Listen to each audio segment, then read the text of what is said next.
Assalamualaikum warahmatullahi wabarakatuh. Alhamdulillahirabbil alamin wa bihi nasta'inuhu wa na'udzu billahi min shururi anfusina wa min sayyiati a'malina. May yahdihillahu fala mudilla lahu wa may yudlilhu fala hadiya lahu. Asyhadu an la ilaha illallah wahdahu la syarika lahu wa asyhadu anna Muhammadan abduhu wa rasuluhu la nabiyya ba'dahu. Allahumma sholli ala Muhammad wa ala ali Muhammad kama shallaita ala ali Ibrahim wa barik ala Muhammad wa ala ali Muhammad kama barakta ala ali Ibrahim fil alamin innaka Hamidum Majid. Jamaah Majelis Taklim Miftahul Jannah yang dirahmati Allah Subhanahu wa taala. Marilah kita selalu bersyukur kepada Allah Subhanahu wa taala atas limpahan rahmat taufik serta hidayahnya kepada kita semua, sehingga pada malam hari ini dalam suasana yang sejuk ini setelah beberapa waktu diguyur hujan, dan alhamdulillah karena niat baik kita untuk mengaji, untuk menuntut ilmu, maka Allah Subhanahu wa taala membukakan pintu langitnya sehingga keadaan hari ini tidak diguyur hujan. Biasanya kalau hujan malas berangkat, pengajian jadi sepi. Maka Allah Subhanahu wa taala tahu kalau ini adalah sesuatu yang mendatangkan rahmat. Orang-orang bisa belajar ilmu agama untuk menyembahnya. Maka Allah mencegah hujan hari ini turun sehingga kita bisa berkumpul dalam keadaan sehat walafiat. Salawat dan salam semoga selalu tercurah kepada junjungan kita Nabi Muhammad sallallahu alaihi wasallam, pada keluarganya, pada sahabatnya dan seluruh umatnya yang taat menjalankan perintahnya dan menjauhi larangannya sampai hari kemudian. Kembali pada kewajiban kita, yaitu thalabul ilmi fardhatun ala kulli muslim. Menuntut ilmu adalah kewajiban bagi setiap muslim. Itu hadis ada di dalam kitab hadis sahih ya. Kemudian ada perkataan ulama yang mengatakan utlubul ilma minal mahdi ilal lahdi. Nah, perkataan ulama ini memang bukan hadis, tetapi isinya benar. Menuntut ilmu itu dari ayunan sampai liang kubur. Kemudian man arada dunya fa alaihi bil ilmi wa man arada al akhirata fa alaihi bil ilmi wa man arada huma fa alaihi bil ilmi. Barang siapa yang ingin mendapatkan kebahagiaan hidup di dunia maka dapat diraih dengan ilmu. Barang siapa yang ingin mendapatkan kehidupan bahagia di akhirat dapat diraih dengan ilmu. Dan barang siapa yang ingin mendapatkan kebahagiaan hidup di dua-duanya maka dapat diraih dengan ilmu. Maka pentingnya ilmu inilah kita berkumpul di sini adalah tujuannya agar amal yang kita laksanakan ini ada isinya. Karena suatu ilmu kalau tidak diamalkan, tidak disampaikan itu juga berdosa. Seperti pohon yang tidak ada buahnya. Akan tetapi amal yang tidak didasari ilmu itu pun seperti pohon yang tidak kuat, artinya gampang roboh. Pohon yang gampang roboh. Maka dari itu kita mari bersama-sama niatkan untuk menuntut ilmu, karena ilmu ini adalah ibadah. Nah, pada malam hari ini kita melanjutkan kajian kita membahas kitab Bidayatul Mujtahid, yaitu fikih 4 mazhab, supaya kita paham ya tentang berbagai pandangan hukum dalam fikih dari beberapa mazhab yang bisa menjadikan kita ini menjadi terbuka dan luas pemahamannya. Yaitu yang akan kita sampaikan pada malam hari ini adalah bab 4, hal-hal yang membatalkan wudu. Sebagai dasar dalam bab ini adalah firman Allah Subhanahu wa taala, "Au jaa ahadum minkum minal ghaid aw lamastumun nisa." Surat An-Nisa ayat 43. Atau kembali dari tempat buang air atau kamu telah menyentuh perempuan. Kemudian sabda Rasulullah SAW, la yaqbalullahu sholata man ahdasa hatta yatawadda. Allah tidak akan menerima salat seseorang yang berhadas hingga dia berwudu. Hadis riwayat Bukhari Muslim. Para ulama sepakat bahwa yang membatalkan wudu adalah kencing, berak, keluar angin, kentut, serta keluar madhi dan wadi. Jika proses keluarnya itu normal, sebab ada dasar hadis sahih yang menerangkan tentang hal itu. Dalam bab ini ada 7 pasal yang ketentuan hukumnya diperselisihkan oleh para ulama. Secara garis besar yang akan kita sampaikan pada malam hari ini, hal-hal yang membatalkan wudu. Yang pertama adalah keluar sesuatu dari 2 pintu atau salah satunya. Kemudian yang kedua, hilang akal atau tidur atau pingsan. Yang ketiga, bersentuhan laki-laki dengan perempuan. Yang keempat, menyentuh kemaluan. Ini bahasan kita. Yang membatalkan wudu yang pertama, keluar dari 2 pintu pembuangan. Karena keluar dari 2 pintu pembuangan itu hukumnya najis.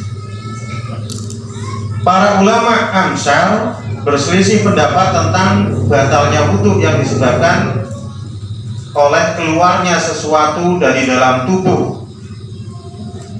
Perselisihan dalam pendapat tadi dibagi menjadi 3 kelompok. Kelompok yang pertama berpendapat bahwa yang menjadi ukuran batalnya wudu adalah segala sesuatu yang keluar dari tubuh tanpa memperhatikan dari mana dan bagaimana proses keluarnya.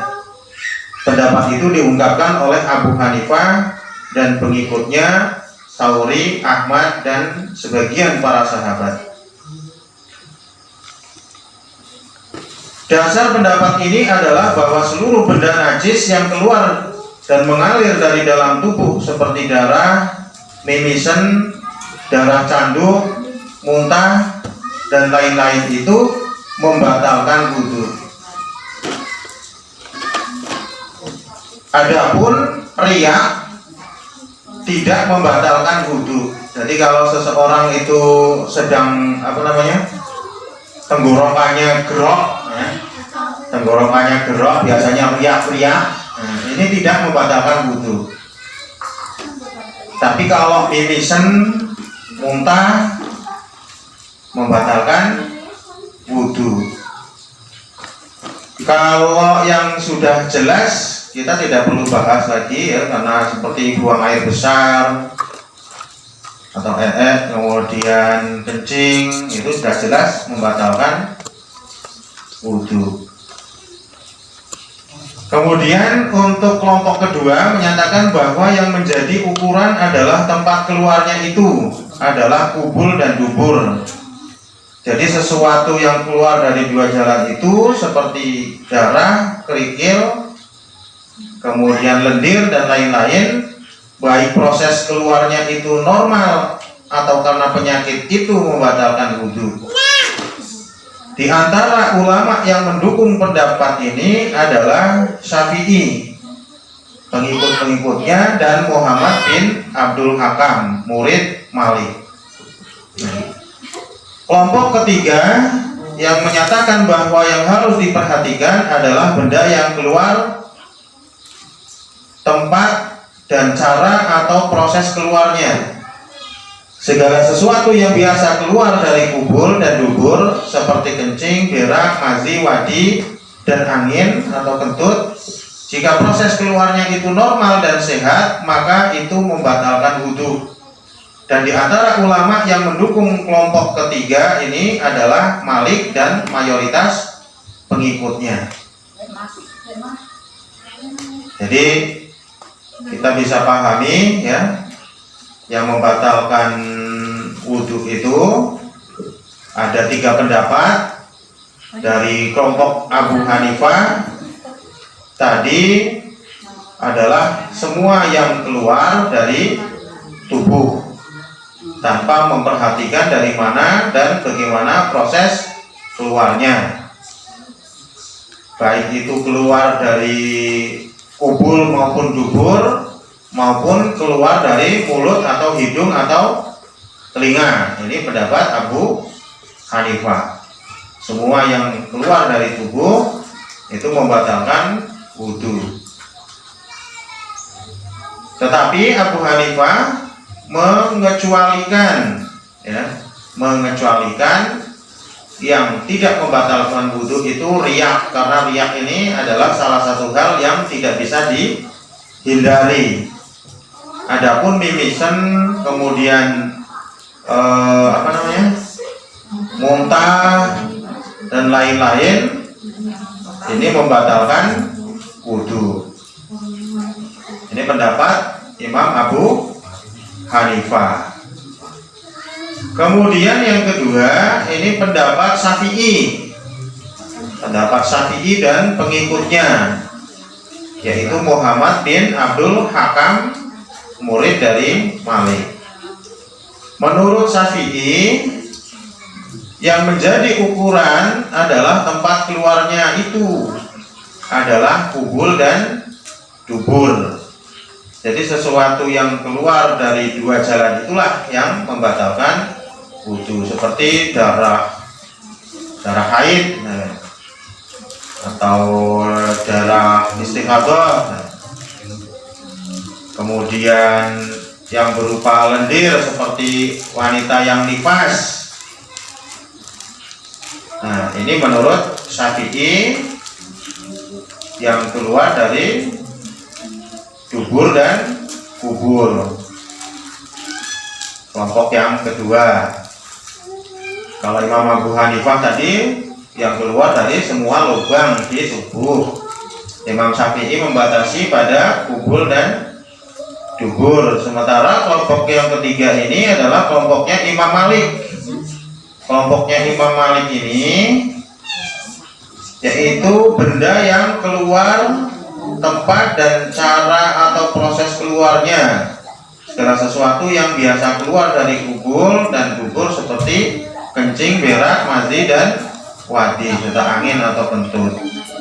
Jika keluarnya itu normal atau sehat.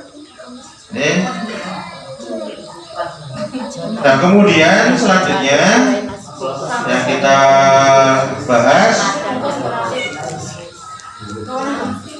mengenai pendapat Syafi'i. Pendapat Syafi'i tadi argumentasinya bahwa yang menjadi dasar pijakan adalah tempat keluar, bukan sesuatu yang keluar. Sebab para fuqaha sepakat bahwa angin kentut itu membatalkan wudu, sedang angin yang keluar dari mulut walaupun sama-sama angin tidak membatalkan wudu. Ini argumentasi Syafi'i. Dengan kata lain, perbedaan antara kedua jenis angin itu hanya karena tempat keluarnya yang berbeda. Itu berarti yang menjadi ukuran ketetapan hukum adalah tempat keluarnya. Ini pendapat Imam Syafi'i.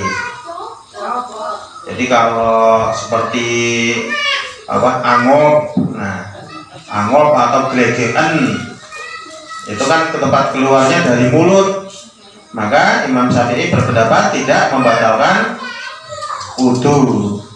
Sedangkan kentut keluarnya dari tempat najis, maka membatalkan wudu. Abu Hanifah tadi Abu Hanifah kan mengatakan semua keluar yang dari lubang tubuh itu membatalkan wudu. Nah, ini dasarnya yaitu Rasulullah pernah muntah-muntah kemudian beliau berwudu, maka bagi Imam Abu Hanifah muntah termasuk membatalkan wudu. Kemudian riwayat Umar dan Ibnu Umar yang mewajibkan wudu lantaran mimisen, maka menurut Abu Hanifah mimisen membatalkan wudu. Kemudian Rasulullah memerintahkan pada wanita yang dalam keadaan istighathah atau darah penyakit selalu berwudu setiap akan melaksanakan sholat.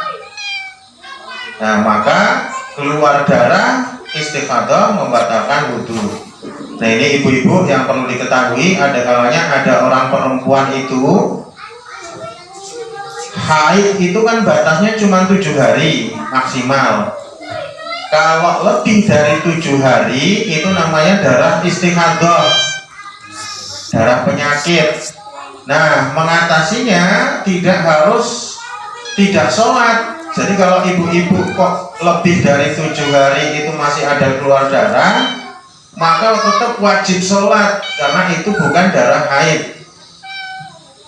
Bagaimana? Apa harus selalu mandi ketika mau sholat? Tidak. Cukup dicuci tempat keluarnya darah tadi, kemudian berwudu. Ini hadisnya, ya. Rasulullah Shallallahu Alaihi Wasallam memerintahkan pada wanita yang dalam keadaan istighathah untuk berwudu. Nah, ini Imam Abu Hanifah dia mengambil argumennya dari hadis ini. Ada 3 hadis sehingga dia mengatakan bahwa muntah, mimisen ini membatalkan wudu. Nah, ini kita seretnya pakai yang mana? Yang Imam Syafi'i tadi hanya dubul dan kubul dan dubur. Yang dari mulut tidak batal, itu Imam Syafi'i. Nah, kadang itu di Indonesia cenderung berlaku muntah membatalkan wudu, mimisen membatalkan wudu, keluar darah membatalkan wudu. Nah, itu tapi sebenarnya pendapat Imam Abu Hanifah. Kemudian selanjutnya, ya, menurut Maliki, penyakit dapat memberi pengaruh keringanan hukum. Ini sebagai kias terhadap sesuatu hadis yang menyatakan bahwa wanita yang dalam kondisi istighathah hanya diperintahkan mandi. Tetapi menurut Malik, karena penyakit dapat membuat keringanan hukum, maka wanita yang kena istighathah tidak perlu mandi, tapi hanya berwudu. Kemudian sudah kita pahami ya tadi, yang membatalkan wudu itu yang pertama keluar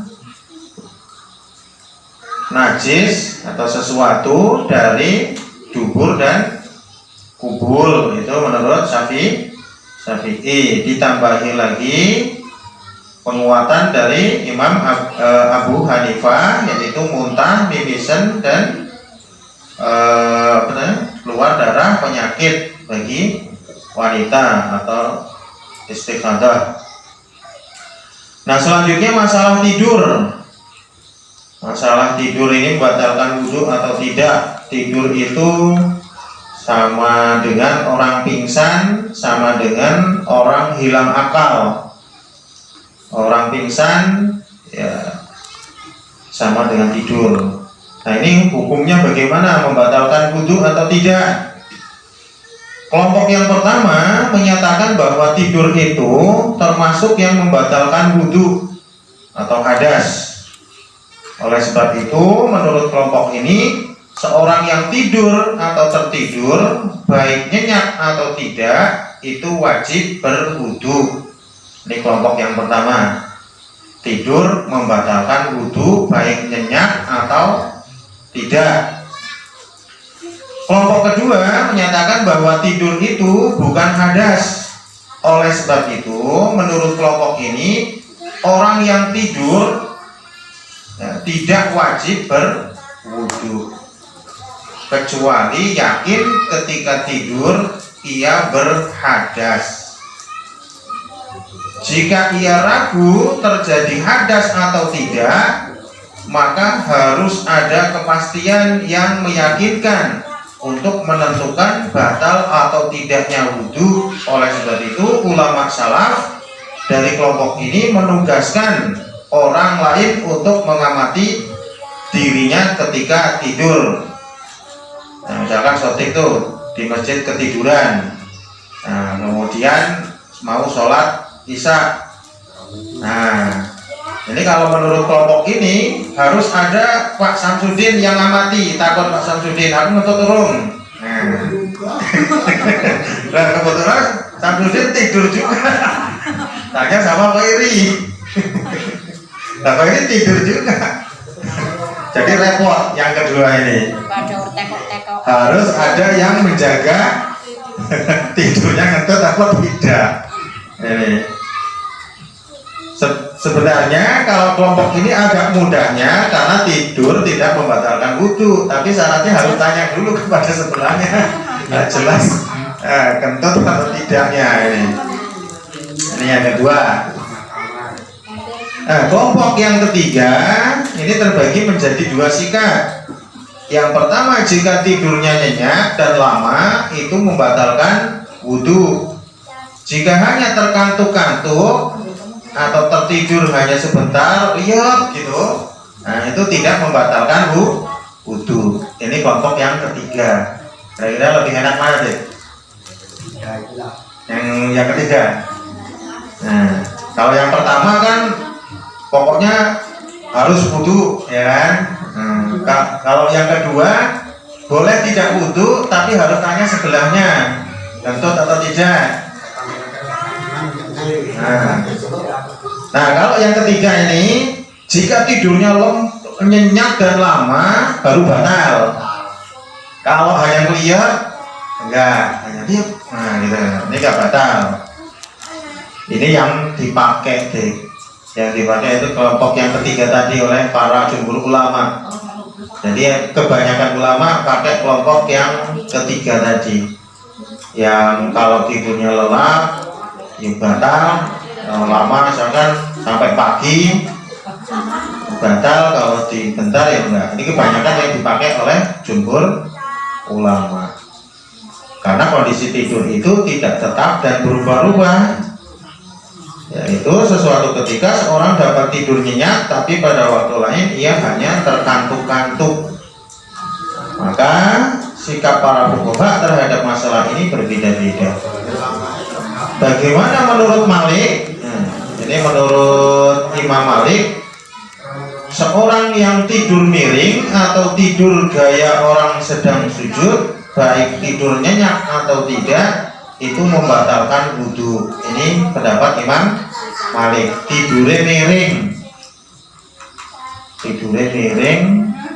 atau tidurnya merungkel itu membatalkan wudhu, kata Imam Malik. Jika ia tidurnya sambil duduk, tidak membatalkan wudhu kecuali tidurnya terasa cukup lama. Menurut Syafi'i, bagaimana menurut Syafi'i? Menurut Syafi'i, semua orang yang tidur dalam kondisi apapun wajib wudhu kecuali tidur sambil duduk. Ini menurut Syafi'i. Semua orang tidur dalam kondisi apapun wajib wudhu kecuali tidur sambil duduk. Tapi menurut Abu Hanifah dan pengikutnya tidak ada kewajiban wudhu kecuali orang yang tidur miring. Ya semuanya ada landasannya, ada dasarnya, tinggal yang mau kita pakai yang enak.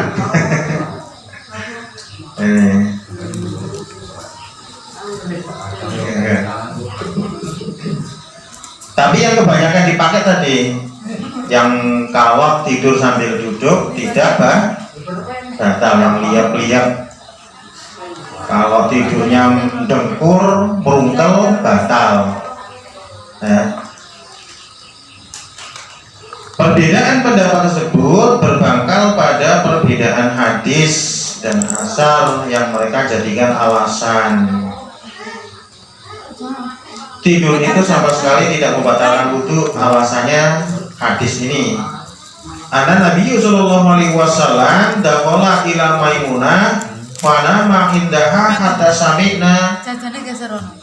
Karang ghati tahu summa shalla wa lam yatawadda.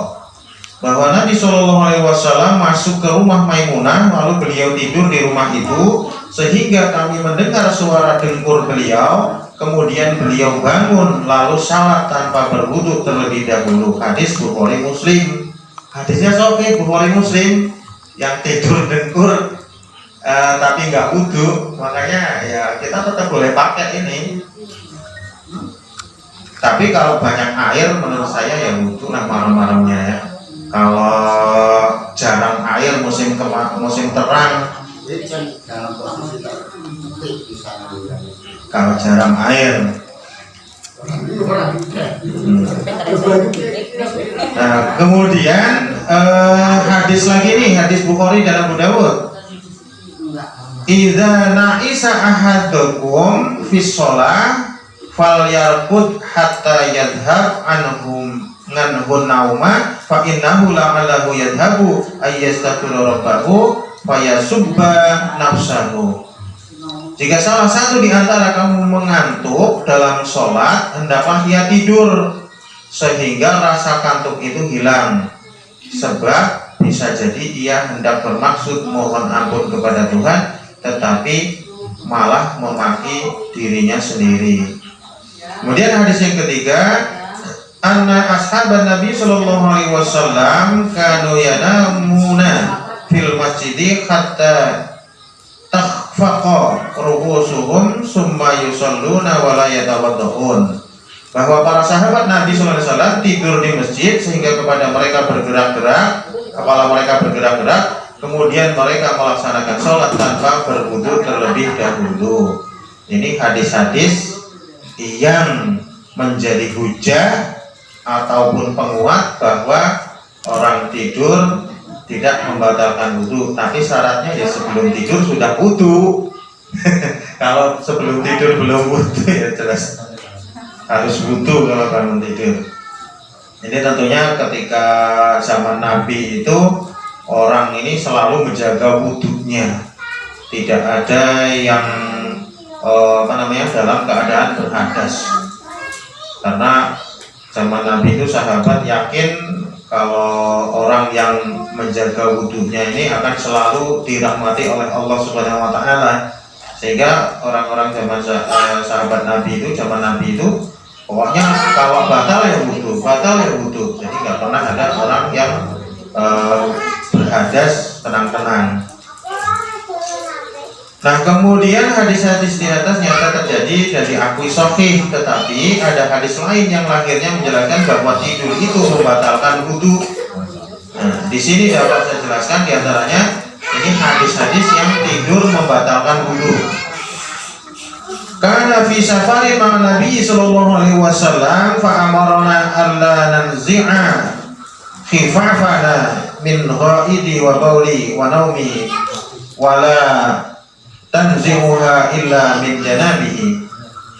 Kami pernah bersama Nabi sallallahu alaihi wasallam dalam suatu perjalanan, maka beliau memerintahkan agar kami tidak melepaskan sepatu lantaran berak, kencing dan tidur kecuali jika kami janabat.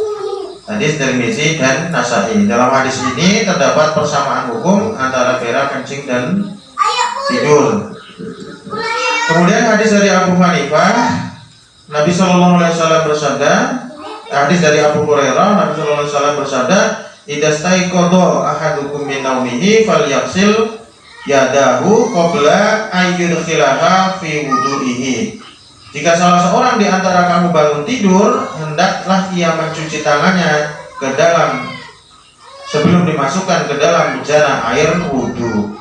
Hadis Bukhari dan Tirmizi. Arti lahir hadis ini menunjukkan bahwa tidur dapat membatalkan wudu tanpa perbedaan antara tidur nyenyak atau tidur sebentar. Lahirnya ayat menurut ulama yang sudi menakwil yaitu firman Allah, ya ayyuhalladzina amanu idza qumtum ilas shalah. Wahai orang-orang yang beriman, jika kamu bangun dari tidur lalu mau melaksanakan sholat. Maksud ayat ini adalah jika Anda bangun tidur lalu mau melaksanakan sholat. Nah, ini perintah untuk wudhu surat Al-Maidah itu adalah jika Anda bangun tidur lalu mau melaksanakan sholat, itu perintah dalam ayat itu tersirat agar kita berwudhu. Kemudian selanjutnya kelompok perpaduan merinci dengan menyatakan bahwa tidur nyenyak itu membatalkan wudhu, sedang tidur sebentar tidak membatalkan wudhu. Ini kebanyakan kelompok. Jadi kita ya pakai yang ini saja mantapnya. Kelompok dari perpaduan, kelompok jumhur ulama. Metode perpaduan menurut ulama usul fikih lebih utama dibanding dengan metode tarjih selama perpaduan tersebut dapat dilakukan. Ini karena zaman Rasulullah ini kan keadaannya berbeda-beda, dan sahabat itu ada yang tidak ikut Rasulullah pas acara ini, ada yang ikut pas acara ini. Jadi tidak semua sahabat itu mendengar Rasulullah mengatakan, sehingga dalam keadaan berbeda-beda inilah maka terjadi perbedaan-perbedaan. Nah, ada tidur membatalkan wudhu sehingga setiap tidur wajib wudhu. Ini ada hadisnya. Nah, kita ambil perpaduannya, yaitu kalau tidurnya nyenyak maka membatalkan wudhu, sedang kalau sebentar tidak membatalkan wudhu. Atau lebih enaknya, kalau kita tidurnya sambil duduk menunggu waktu sholat, misalkan kita sudah wudhu, kemudian menunggu waktu jamaah pada hadir, kita sempat tertidur karena saking ngantuknya, maka tidur tersebut tidak membatalkan wudhu. Tapi kalau kita memang niatnya niat tidur semalaman, ya jelas membatalkan wudhu, tinggal lama atau sebentar. Syafi'i menyatakan bahwa cara tidur yang tidak membatalkan wudhu itu hanya tidur sambil duduk. Ini hadisnya ada yang menyebutkan, ya, asalnya adalah yang poin 3. Abu Hanifah menyatakan bahwa tidur yang membatalkan wudhu hanya tidur miring, berdasarkan hadis marfu yang menyatakan bahwa Nabi SAW bersabda, innamal wudhu'u ala man nama muttaji'an. Wudhu hanya wajib dilaksanakan oleh orang yang tidurnya miring. Hadis ini nyata dan sahih. Kemudian selanjutnya itu batalnya wudhu karena menyentuh wanita. Batalnya wudhu karena menyentuh wanita. Sebagian ulama menyatakan bahwa menyentuh atau meraba wanita secara langsung tanpa pelapis itu membatalkan wudhu. Demikian juga halnya mencium, terlepas dari merasakan nikmat atau tidak, karena mencium menurut mereka termasuk sentuhan juga. Ini sebagian ulama menyatakan bahwa menyentuh atau meraba wanita secara langsung tanpa pelapis membatalkan wudhu. Nah, pendapat ini dikemukakan oleh Syafi'i dan pengikut-pengikutnya. Maka dalam mazhab Syafi'i, seperti yang banyak di antara kita, ya, di Indonesia ini kan mazhabnya rata-rata Syafi'i. Nah, maka bersentuhan dengan wanita membatalkan wudhu menurut mazhab Syafi'i. Tetapi dalam hal ini tidak konsisten. Syafi'i sendiri dalam hal ini tidak konsisten dengan pendapatnya. Suatu ketika ia membedakan antara penyentuh dengan yang disentuh. Menurutnya penyentuh batal wudhunya, sedangkan yang disentuh tidak batal. Ini dalam pendapat Syafi'i pun tidak konsisten. Pada waktu lain Syafi'i tidak membedakan antara penyentuh dan yang disentuh. Maksudnya pokoknya menyentuh itu sudah membatalkan wudhu. Pada waktu yang lain lagi Syafi'i membedakan antara wanita yang haram dikawini atau mahram dan yang selain mahram. Ia menyatakan bahwa menyentuh istri membatalkan wudhu, sedang menyentuh mahram tidak membatalkan wudhu. Terkadang ia tidak membedakan antara mahram dan bukan mahram. Nah, jadi Syafi'i sendiri tidak konsisten dalam menerapkan hukum Allah mastumun nisa, batal wudhu menyentuh wanita. Nah, sebagian ulama yang lain berpendapat bahwa jika persentuhan itu menimbulkan kenikmatan, maka membatalkan wudhu. Dalam hal ini tidak dipertimbangkan apakah persentuhan itu menggunakan pelapis atau tidak. Juga tidak menyebutkan anggota tubuh tertentu. Sedangkan ciuman menurut mereka walaupun tanpa syahwat sudah membatalkan wudhu. Pendapat ini dikemukakan oleh Malik dan mayoritas pengikutnya. Menurut Abu Hanifah, menyentuh wanita tidak membatalkan wudhu. Menurut Abu Hanifah, menyentuh wanita tidak membatalkan wudhu. Di antara tiga pendapat di atas juga termasuk pendapat para sahabat, kecuali syarat kenikmatan dalam persentuhan itu. Sepengetahuan saya, tidak seorang pun sahabat yang mensyaratkannya. Sebab perselisihan dalam masalah menyentuh wanita membatalkan wudhu atau tidak ini adalah tidak jelasnya surat Al-Maidah ayat 6 ini, yaitu aulamastumun nisa, atau kamu menyentuh wanita. Sebagian ulama berpendapat bahwa kata lamasa berarti menyentuh dengan tangan. Pendapat ini menggunakan kaidah kata umum dengan maksud kata khusus. Justru itu pendapat ini mensyaratkan adanya kenikmatan. Sedangkan menurut ulama lain itu masuk dalam kaidah kata umum dengan maksud umum juga. Justru itu adanya kenikmatan tidak menjadi syarat. Ulama yang menjadikan adanya kenikmatan sebagai suatu syarat bertentangan dengan keumuman ayat. Hal ini juga diperjelas oleh hadis Nabi sallallahu alaihi wasallam yang menyatakan anna Nabi sallallahu alaihi wasallam kana yalmasu Aisyata 'inda sujudin biyadihi wa rubbama lamassathu. Bahwa Nabi sallallahu alaihi wasallam menyentuh Aisyah dengan tangan ketika beliau sujud. Ada kemungkinan Aisyah juga menyentuh Nabi. Ini yang menjadi dasar bahwa menyentuh istri tidak membatalkan wudhu. Itu hadis Nabi dari Aisyah.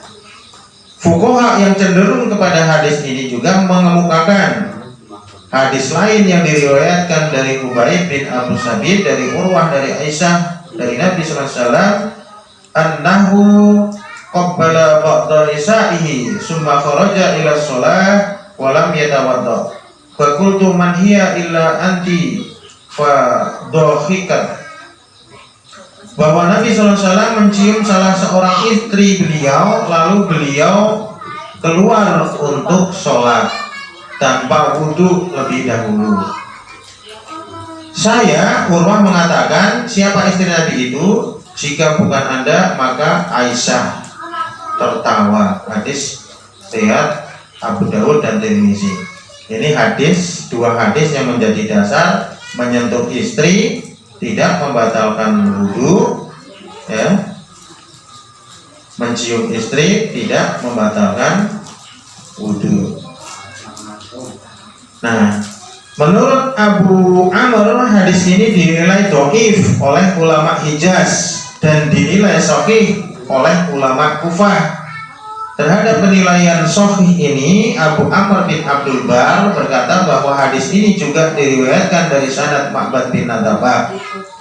Dalam masalah ini Syafi'i memberikan komentar, jika hadis Ma'bad tentang mencium itu nyata dan sahih, maka saya pun berpendapat bahwa menyentuh wanita tidak membatalkan wudhu. Jadi Imam Syafi'i itu sendiri masih belum mantap. Dia mengatakan kalau siapa yang menemukan bahwa hadis mencium istri itu tidak membatalkan wudhu itu sahih, maka saya akan menetapkan bahwa mencium istri atau menyentuh istri tidak membatalkan wudhu. Ulama yang menyatakan bahwa menyentuh itu membatalkan wudhu mengemukakan argumentasi bahwa kata al-lames hakikatnya berarti menyentuh dengan tangan, tetapi secara majas dapat berarti bersetubuh atau jima. Jika sesuatu kata berada di antara arti hakikat dan majas, maka kita sebaiknya dibawa ke arti hakikat sehingga ada dalil atas kemajasannya. Ulama lain berpendapat bahwa jika suatu lafaz banyak dipakai arti majas, maka arti majas ini lebih kuat digunakan untuk dibandingkan dengan arti hakikat. Misalnya kata al-ghaid yang hakikatnya berarti duduk bercokok di atas tanah lebih banyak digunakan dalam arti majas, yakni buang air besar. Jadi mengenai aula mastumun nisa atau menyentuh wanita membatalkan wudhu atau tidaknya, ya. Kalau kita berpegang kepada hadis Nabi dari Aisyah, maka menyentuh istri atau mencium istri itu tidak membatalkan wudhu, tetapi kita perkuat dengan ulama lain, yaitu asalkan tidak sengaja, karena di sini ada yang hubungannya dengan masalah penjelasan pertama. Penjelasan pertama tadi yang keluar dari dubur atau ubul itu semuanya membatalkan wudhu. Sedangkan pada laki-laki normal, apalagi kalau masih muda, ketika dia sengaja untuk mencumbu istrinya atau merayu istrinya, kemudian menyentuhnya atau menciumnya, pasti sering keluar yang namanya wadi. Apa itu wadi? Wadi adalah air yang rekat yang keluar dari kemaluan. Dan mazi itu adalah air yang agak kental yang keluar dari kemaluan ketika ada hasrat. Nah, maka kita perlu berhati-hati kalau sudah berwudu, ya mending jangan mencium atau memegang-megang istri. Karena apa? Ya karena tadi, apalagi si yang masih muda nih, yang istrinya masih cantik nih, Mas Pak ini. Kalau habis wudu nyium pasti nanti keluar lendir itu, rekat-rekat itulah yang membatalkan wudu. Nah, karena laki-laki normal, wanita normal itu pasti akan keluar pelumas dari ujung kemaluannya kalau nyentuh wanita. Nah, kecuali kalau sudah kakek-kakek kadang gelemet tuh kok baju si kental-kental. Maka lebih berhati-hatinya ya kita memakai yang tadi. Kalau sudah wudu ya seorang usah nyentuh-nyentuh lah gitu ya. Wudu ya makan melanggar. Walaupun ini pendapat Syafi'i ya, tetapi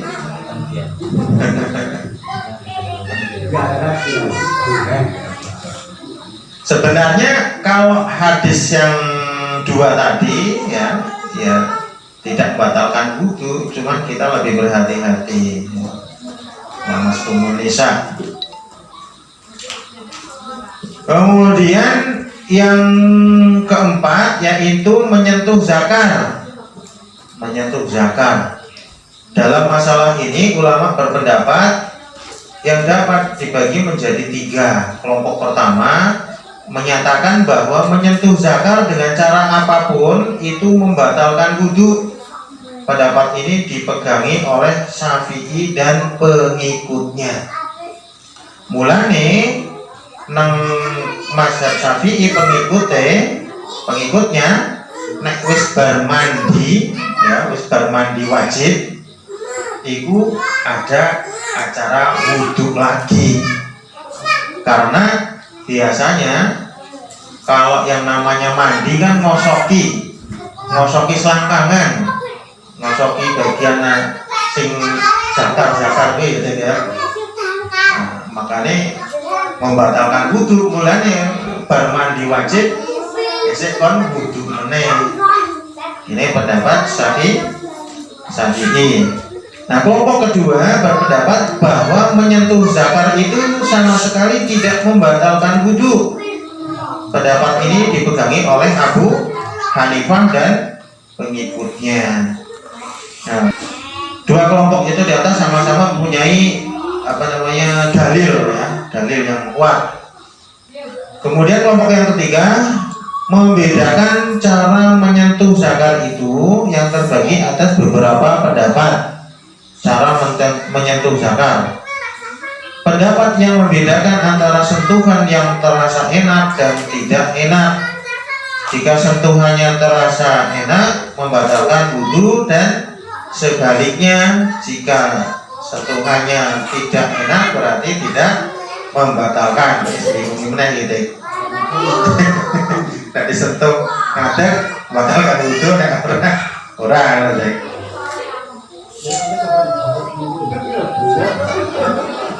Kemudian pendapat yang membedakan antara sentuhan dengan telapak tangan dan sentuhan dengan lainnya. Jika nyentuhnya dengan telapak tangan maka membatalkan wudhu. Jika tidak dengan telapak tangan tidak membatalkan wudhu. Ini dua pendapat di atas diriwayatkan dari Malik dan murid-muridnya. Mungkin menurut kelompok ini telapak tangan dianggap membawa kenikmatan khusus sehingga membatalkan wudhu.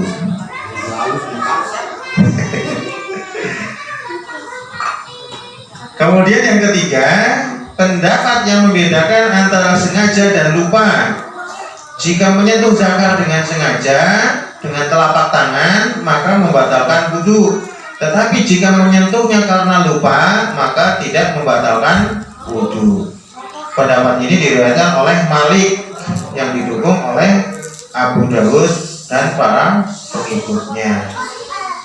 Sebagian lagi ada ulama yang menyatakan bahwa keharusan wudhu karena menyentuh zakar itu hanya sunnah, bukan wajib. Menurut Abu Amr, pendapat terakhir ini menjadi pegangan pengikut Malik di Maroko. Pendapat Malik tentang hal ini sebetulnya masih simpang siur. Sebab perbedaan pendapat dalam masalah menyentuh zakar ini berpangkal pada dua hadis yang saling bertentangan. Yang pertama hadis dari Busrah yang menyatakan, saya mendengar Rasulullah SAW bersabda, "Idza massa ahadukum zakarahu falyatawaddo." Jika salah seorang di antara kalian menyentuh zakarnya, maka hendaknya ia berwudu. Hadis riwayat Ibnu Majah, Tirmizi dan Malik. Hadis ini adalah hadis yang paling masyhur di antara beberapa hadis yang menegaskan batalnya wudu karena menyentuh zakar. Hadis ini dinilai sahih oleh Yahya bin Ma'in dan Ahmad bin Hambal dan dinilai dhaif oleh ulama Kufah. Hadis yang maksudnya sama diriwayatkan dari sanad Ummu Habibah. Ahmad bin Hambal menilai sahih terhadap hadis terakhir ini. Hadis lain yang maksudnya sama juga diriwayatkan dari sanad Abu Hurairah. Ibnu Sakan menilai sahih terhadap hadis Abu Hurairah ini. Tetapi hadis ini tidak ada dalam Sahih Bukhari dan Muslim. Nih, jadi hadis yang menyatakan kalau menyentuh zakar itu wudu, hadisnya sahih di Yaman ya. Hadis ini menurut Imam Ahmad bin Hambal, Yahya bin Ma'in itu sahih. Tapi kalau di Kufah, ulama-ulama Kufah mengatakan hadis itu dhaif karena tidak terdapat di dalam kitab sanad hadis Abu Hurairah. Tidak terdapat dalam Sahih Bukhari, tidak terdapat dalam Sahih Muslim. Nah, kemudian hadis yang bertentangan dengan hadis yang di atas, yaitu qadimna ala Rasulullah sallallahu alaihi wasallam wa indahu rajulun ka'annahu badawi. Wa qala ya Rasulullah ma tara fi massi rajulu dzakarahu ba'da ayatawadda. Fa qala wa hal huwa illa bad'atun minka. Saya menghadap Rasulullah SAW. Di samping beliau ada seseorang yang tampaknya orang Badui.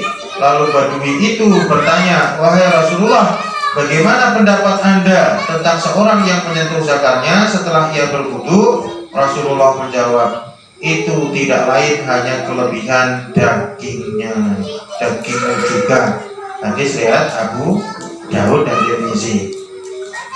Nah, ini ada dua hadis yang bertentangan. Hadis yang pertama mengatakan nyentuh zakar itu batalkan wudu. Kalau hadis yang kedua menyentuh zakar tidak membatalkan wudu. Hadis ini juga dinilai sahih oleh ulama Kufah dan ulama lainnya. Fuqaha yang menilai bahwa hadis busrah itu sahih dan kuat atau hadis ini dianggap sebagai pengganti kedudukan hadis Talaq bin Ali menyatakan bahwa menyentuh zakar itu membatalkan wudu, sedangkan ulama yang menilai sebaliknya menyatakan bahwa menyentuh zakar tidak membatalkan wudu. Sedangkan fuqaha yang menggunakan metode komprehensif menyatakan bahwa menyentuh zakar kadang dapat membatalkan wudu dan kadang tidak, atau memahami hadis busra sebagai berkonotasi sunnah, sedangkan hadis Talaq bin Ali sebagai konotasi tidak membatalkan wudu. Argumentasi yang dikemukakan oleh masing-masing pihak dalam menilai kuat tidaknya suatu hadis sangatlah panjang. Hal itu mereka tulis dalam kitab-kitab karangan mereka.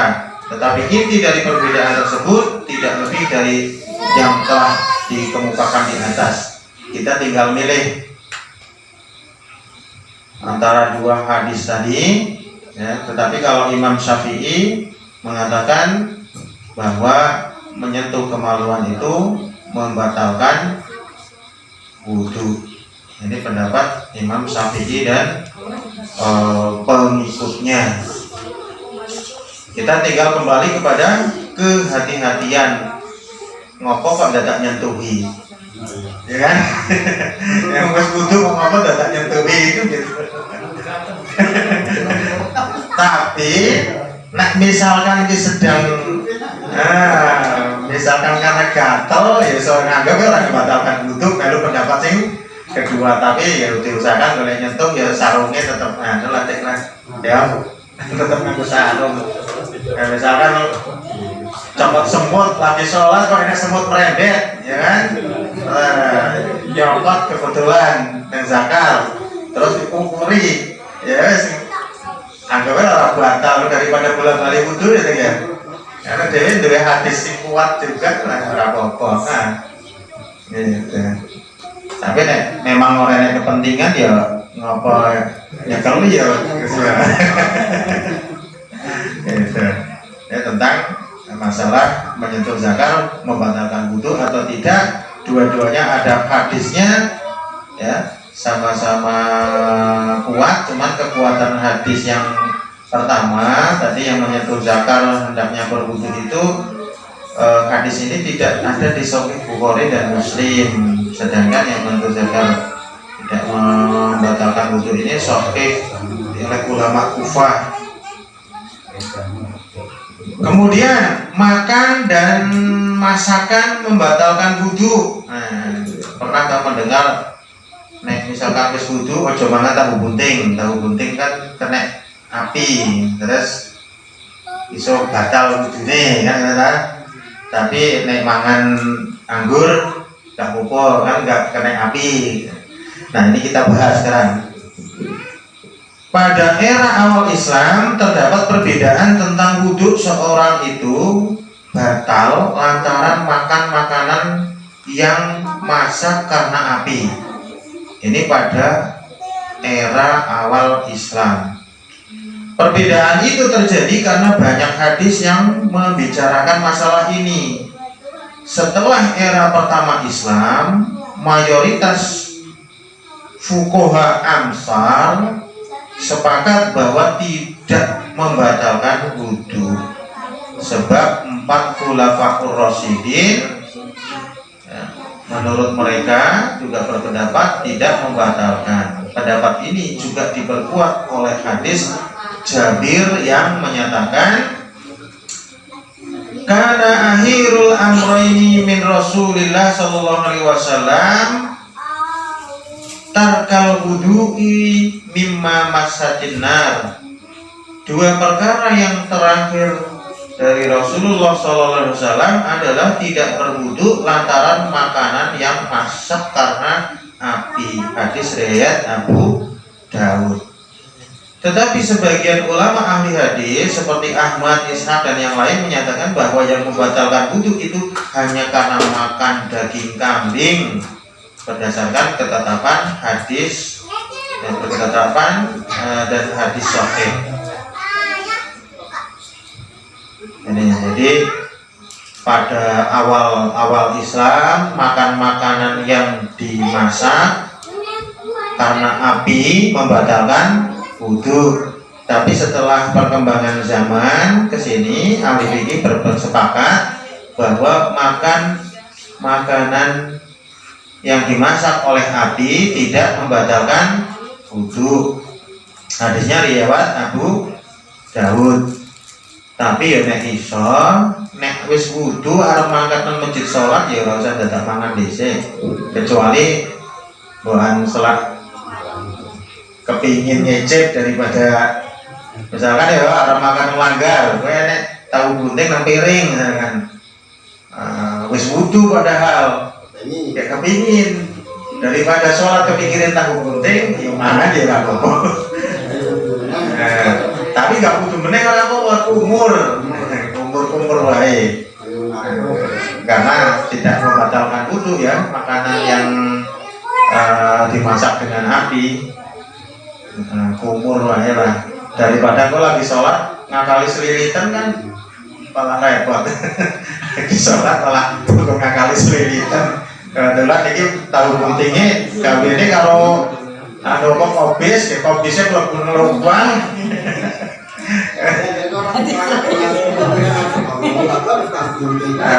Sholat cukup ngakali selilitan kan. Iya. Kebetulan ya. Misalnya barengan iwak wedhus terus sholat.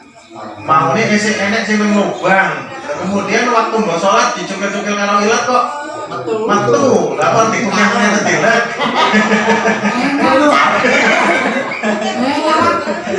Masuk bugal.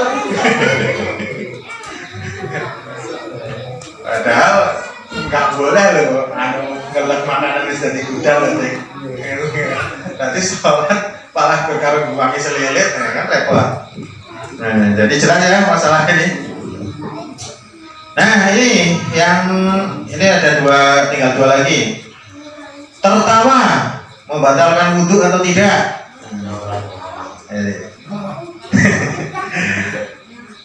Abu Hanifah mengemukakan pendapat yang agak aneh, yaitu bahwa tertawa ketika sholat sedang berlangsung itu membatalkan wudhu. Berdasarkan hadis mursal riwayat Abu Aliyah, inna qauman dohiku fi shalah fa amarahum Nabiyyu sallallahu alaihi wasallam bi i'adatil wudu'i was shalah. Bahwa suatu kaum tertawa ketika sholat, lalu Rasulullah sallallahu alaihi wasallam memerintahkan kepada mereka untuk mengulangi wudu dan sholat. Sedangkan jumhur ulama menolak hadis ini untuk dijadikan dalil dalam menetapkan hukum karena nilai hadis ini mursal dan bertentangan dengan kaidah dasar, yakni sesuatu yang membatalkan sholat tidak membatalkan wudhu sekaligus. Artinya jumhur ulama bersepakat tidak batal wudhunya, cuman batal sholatnya. Pendapat jumhur ulama. Terus yang terakhir, mengusung mayit membatalkan wudhu atau tidak? ada beberapa fuqaha yang berpendapat bahwa mengusung mayit itu membatalkan wudu. Pendapat aneh ini berdasarkan hadis yang menyatakan bahwa man ghassala mayitan falyagtasil wa man hamalahu falyatawaddo. Barang siapa yang memandikan mayat, hendaklah ia mandi, dan barang siapa habis mengusung mayat, hendaknya ia berwudu. Hadis riwayat Abu Dawud dan Ibnu Majah. Perlu diketahui juga bahwa jumhur ulama berpendapat bahwa hilangnya akal sebab apapun, baik itu ayan, gila atau mabuk, itu membatalkan wudu. Mereka mengkiaskan hilangnya akal dengan tidur, karena ketika tidur hadas bisa terjadi. Ketika orang sedang tidur itu bisa kentut atau bisa yang lain-lain. Nah, pendapat ini sebagai langkah hati-hati yang cenderung memperberat hukum, sebab hilangnya akal lebih potensial untuk mendatangkan hadas. Itulah problem-problem hukum yang berkaitan dengan hal-hal yang membatalkan wudu, baik yang disepakati di kalangan para ulama maupun yang masih diperdebatkan. Kiranya pengajian malam ini bisa menjadi pencerahan bagi kita. Apabila ada kesalahan, mohon maaf yang sebesar-besarnya. Wabillahi taufiq wal hidayah. Wassalamualaikum warahmatullahi wabarakatuh.